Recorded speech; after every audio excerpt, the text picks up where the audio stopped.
Samir, bom dia.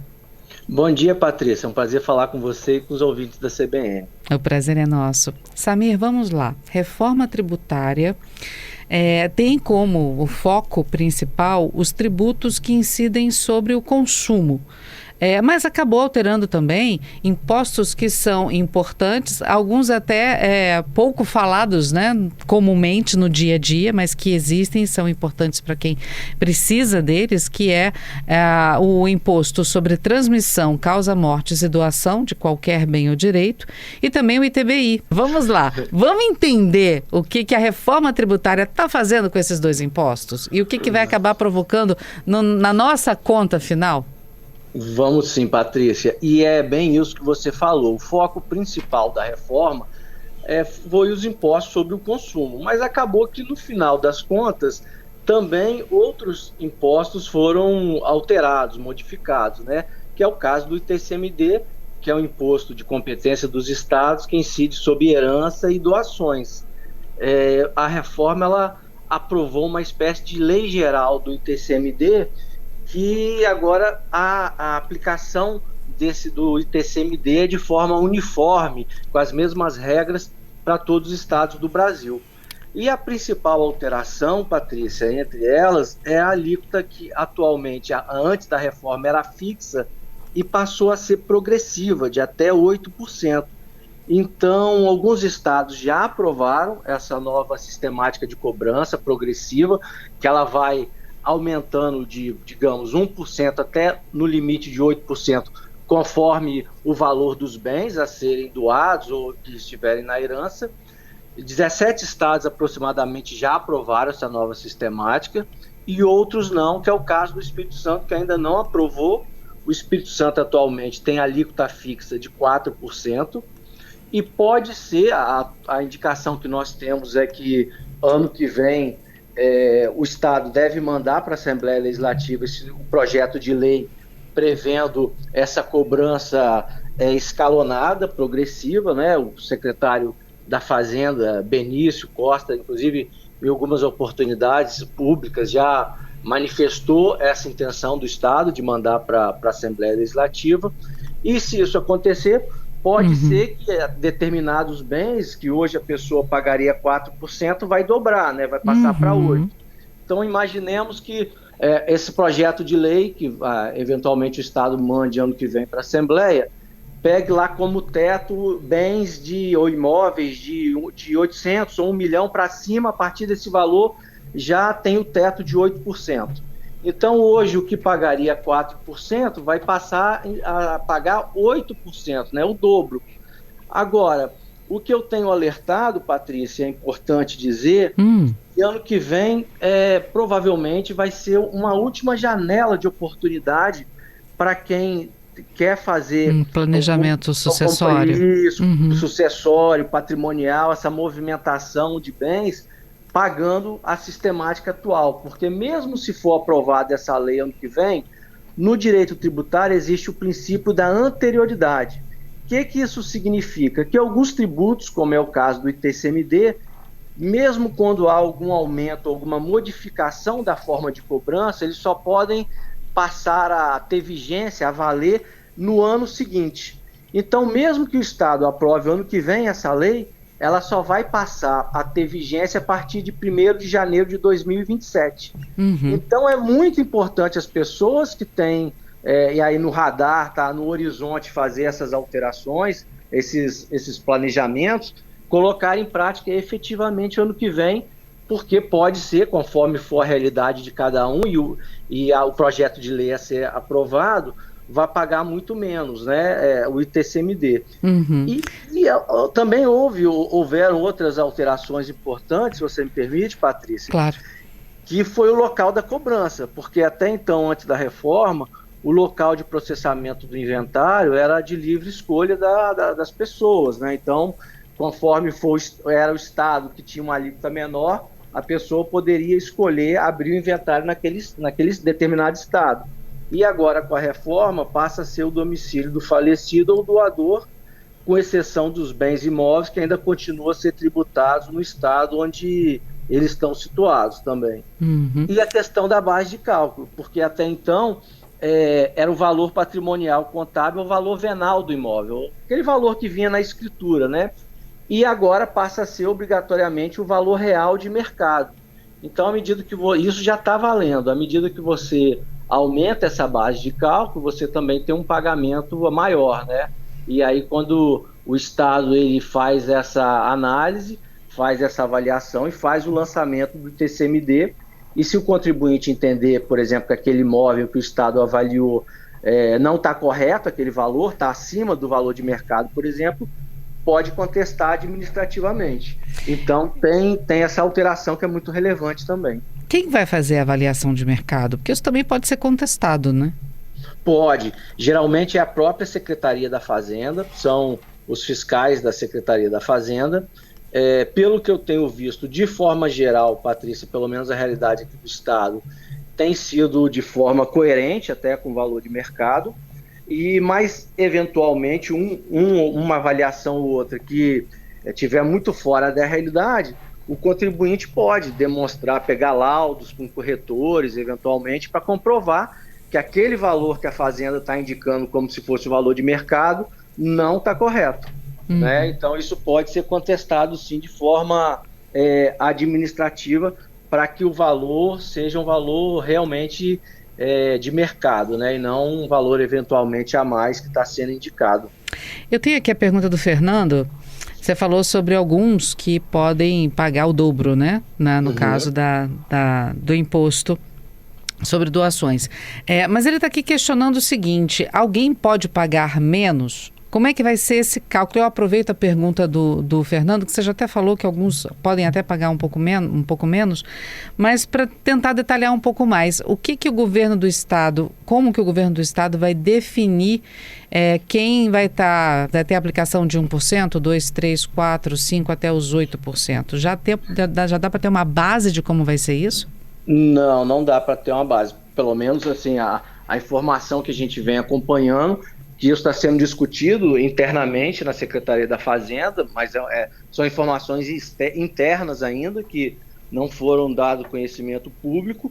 Mas sim, a pergunta do Fernando procede, que pode ser que em alguma determinada situação pode ficar mais barato. Digamos, Patrícia, um imóvel de 200 mil reais, por exemplo, hoje pagaria 4%. Se o projeto de lei que for mandado para a Assembleia prevê que a faixa de 200 mil, né, do imóvel tiver uma alíquota de 2%, por exemplo, vai ter uma redução de 50%. Né? Então, pode acontecer sim. Mas, pelo que a gente vê, pelo menos a realidade da Grande Vitória, né, como tem um valor dos imóveis um pouco mais alto, pode ser que essa situação seja a exceção que a gente está tratando. Tudo vai depender, na verdade, conforme for o projeto de lei que for mandado para a Assembleia, o número de faixas, né, dessa progressividade que tiver estabelecendo. Então, se for faixas com intervalos, digamos assim, mais altos, né, de um valor ao outro, pode ser que haja essa redução. Agora, o ITCMD, ele é um imposto também de transmissão causa mortes. Isso, de alguma forma, vai afetar também a previdência? Previdência privada? Uma pessoa que faz uma previdência, morre, esses valores acabam indo para os herdeiros, né? Vai afetar sim, e isso é um ponto positivo da reforma, porque ela prevê claramente a isenção do ITCMD no caso da previdência privada. Então, uma pessoa que falece tinha previdência privada, esses valores vão para os herdeiros e não pagam mais o ITCMD. Essa era uma discussão judicial.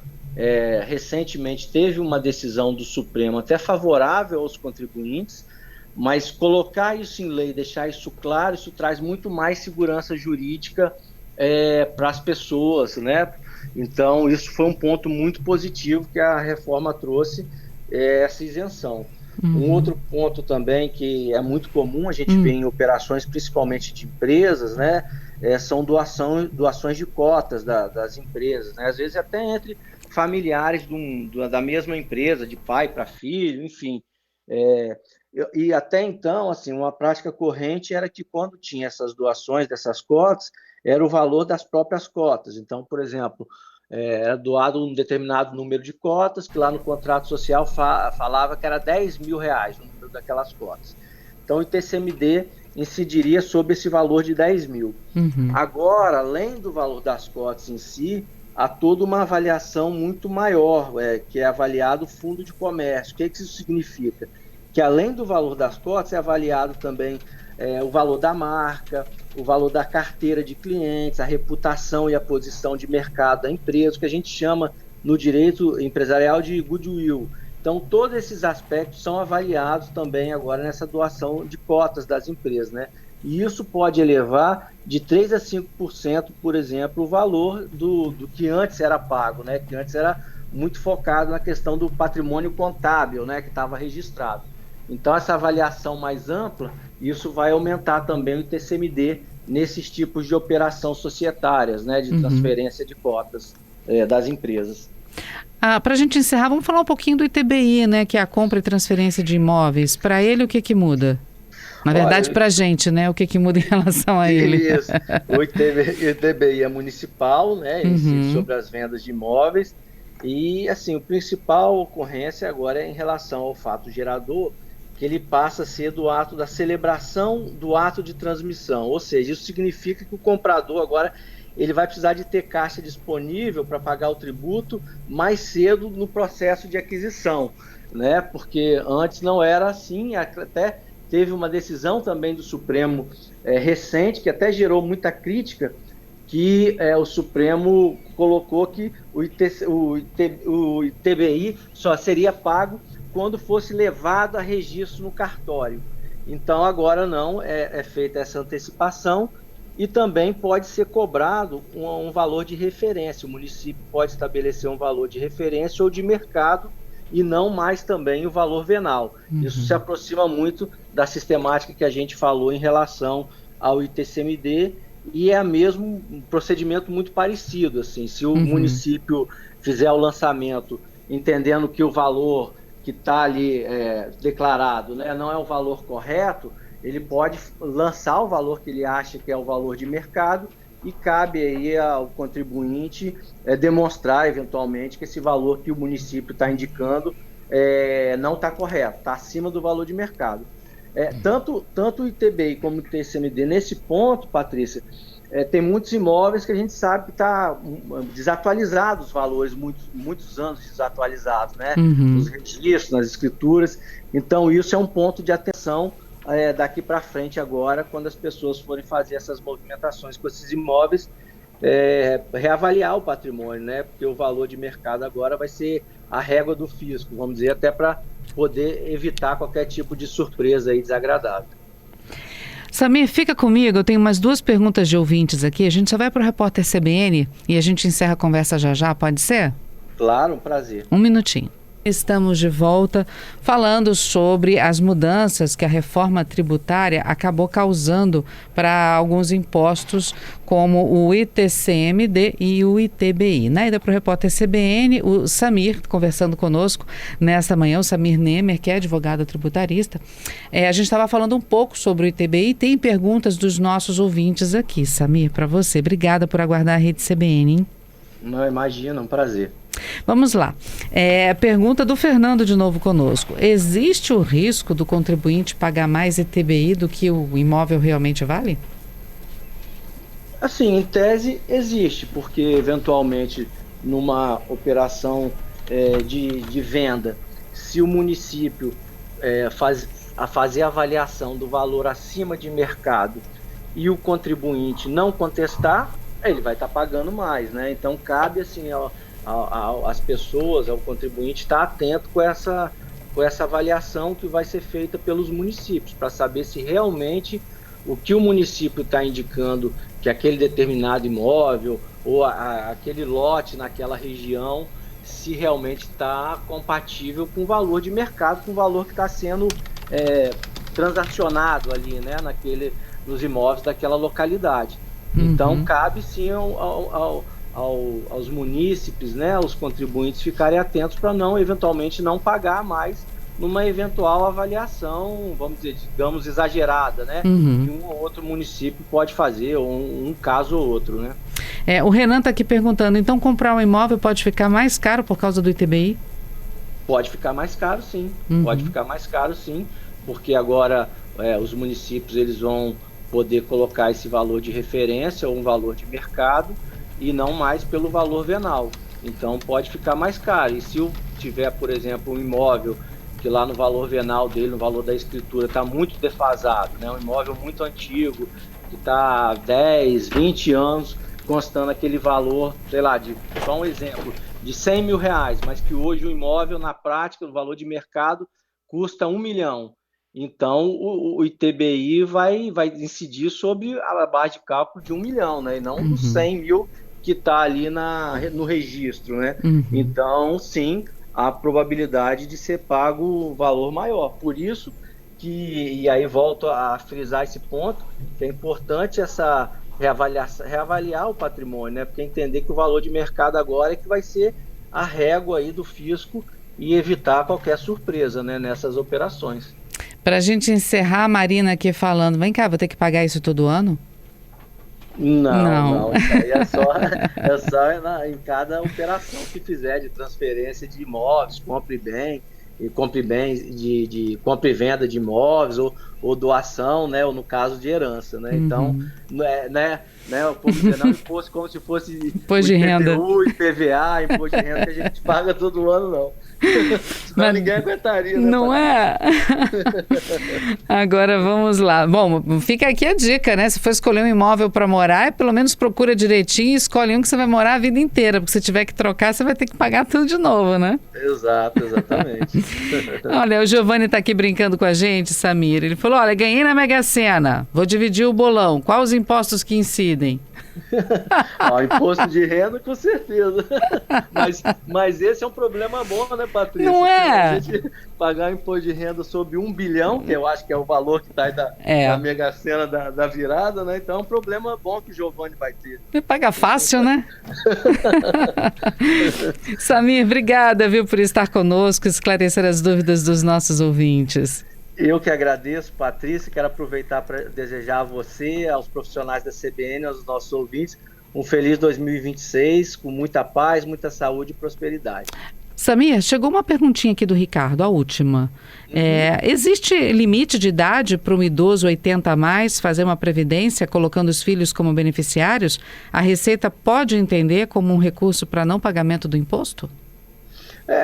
Assim, a Receita em algumas operações, ela pode tentar desconsiderar, desqualificar, né? Mas nesse caso, acho pouco provável, ela teria de comprovar que a pessoa agiu de forma deliberada, assim, que eventualmente aquele idoso estaria numa situação de saúde muito precária ou algo desse jeito. Porque não é porque a pessoa é idosa, né? Enfim, que não tem a qualidade de vida, não vai viver mais alguns anos. Então, a princípio não, caberia à Receita o ônus da prova de comprovar aí que houve uma simulação, uma espécie de fraude nesse sentido. Tá certo. Samir, obrigada mais uma vez, viu? Eu vou ficar aqui torcendo para o Giovanni pagar esse imposto aí por conta da Mega Sena. Eu também, ele vai pagar feliz, tenho certeza.